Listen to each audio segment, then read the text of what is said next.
سلام. اعتماد به نفس بالا هم گاهی کار دست آدم میده، به طوری که یه دفعه آدم به خودش میاد میبینه تو زمین اونوری ها داره بازی میکنه.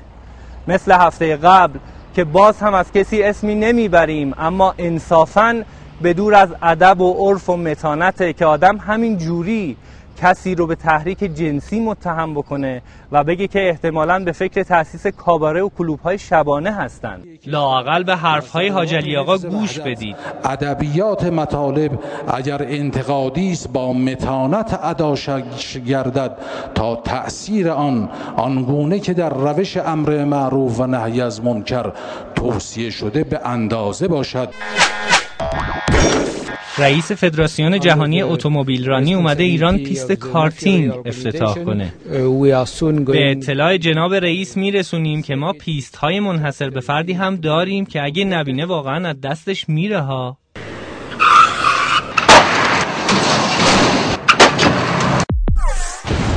ختم جلسه مجلس هشتمی ها خداحافظی کردند با همه کارهای کرده یا نکرده و بر زمین مانده. از همشون به خصوص 189 نفری که دیگه در مجلس جدید نیستند حلالیت جهت اطلاعی میطلبیم. گفتم که اگر دلخور شدی نه این برنامه به هر حال دلتون در بیاریم یه جوری. روحیه منو میدونید، من همیشه دلخوشم، دلخور نمیشم. اعتراضی ندارم من. بس این نیست، ولی خب واقعیت ها رو منعکس کنید ما بیشتر خوشحال میشیم. البته مجلس نهمی ها هم زیاد خوشحال نباشن، چون راه زیادی در پیش دارن و زمان کم. اعلامیه و بیانیه هم صادر کردن و مناسبت‌های مختلف و تبریک گفتن و به رسانه ها فرستادن زیاد جواب نمیده، تجربه شده.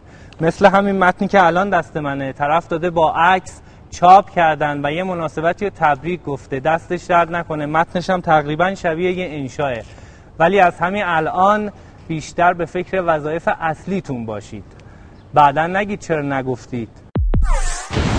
یه ماشین هم نمیاد رد بشه حرف خبرنگار ما درست از آب در بیاد. محور جشنواره بابا میدان با تردد 35,000 وسیله نقلیه در شبانه روز یکی از پرترافیک‌ترین محورهای مواصلاتی جنوب کشور است. هیچ که هم نیست. سر این بچه‌ها که میخوان برن تحصیل کنن که مشکلات مالی و مشکلات خانواده میدونیم بالاخره چه خبره، باید برن اونجا پدر کارمند اینجا بود و با این بازار ارز و اینا مثلا تهیه کنه ماهی 2000-2500 دلار، غیر از حالا حلقه دورمون که تقریبا دانشگاه حساب نمیشن دیگه، بالاخره وزارت علوم چششو بسته فعلا. حالا دو تا سوال، اولیشو خودمون جواب میدیم، دومیش هم شما.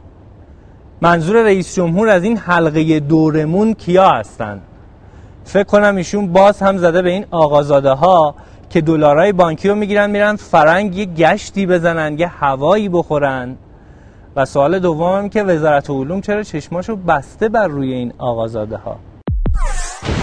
کنفرانس خبری برخی مسئولین میدونید چرا خیلی طولانی میشه؟ اصولاً وابسته شدن چندین دهک جامعه بیارانه، از یارانه و اشتغال و مسائل اقتصادی که بگذاریم، مسائل ورزشی هم تو این کنفرانس جای خودشو داشت. همینجا هم دعا میکنیم که انشالله تیم ملی ما هم در مسابقهش با ازبکستان پیروز بشه و بعد ما راه پیدا کنیم انشالله در مراحل بعدی به جام جهانی.